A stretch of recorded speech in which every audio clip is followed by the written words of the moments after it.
case briefs, and so much more. LSData's got what you're looking for. The Iowa Supreme Court was recently confronted with reviewing a polarizing workers' compensation case stemming from the tragic demise of a farm employee who succumbed to heat stroke while on duty.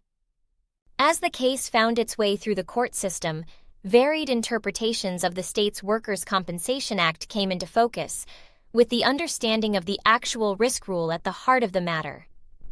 The incident that led to the lawsuit took place on a sweltering day in June 1983.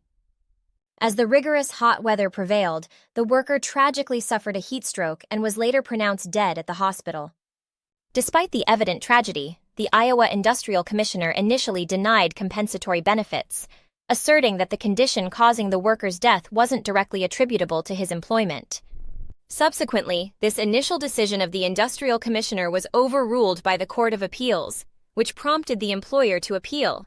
The crux of the company's argument was that the employee's death wasn't directly related to his work, since the fatal cardiac arrest had rendered him brain dead prior to the heat stroke.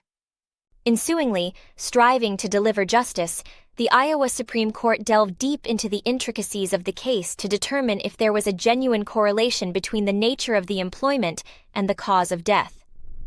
In their survey, the court also examined the provisions of the Workers' Compensation Act. The insightful investigation led the court to adopt the actual risk rule in their judgment, endorsing a liberal construction which favored the employee's position. In a notable verdict, the Supreme Court affirmed certain aspects of the decision of the Court of Appeals while simultaneously vacating others.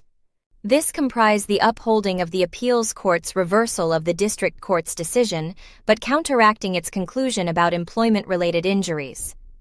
This complex decision resulted in the case being remanded for further proceedings, in line with the court's rulings. Gradually, the Iowa Supreme Court is changing the landscape for workers' compensation cases, mandating a broader perspective on the plausible causes of work-related accidents. Case briefs, and so much more. LSData's got what you're looking for. Visit lsd.law, elevate your mind. Leave the stress of class.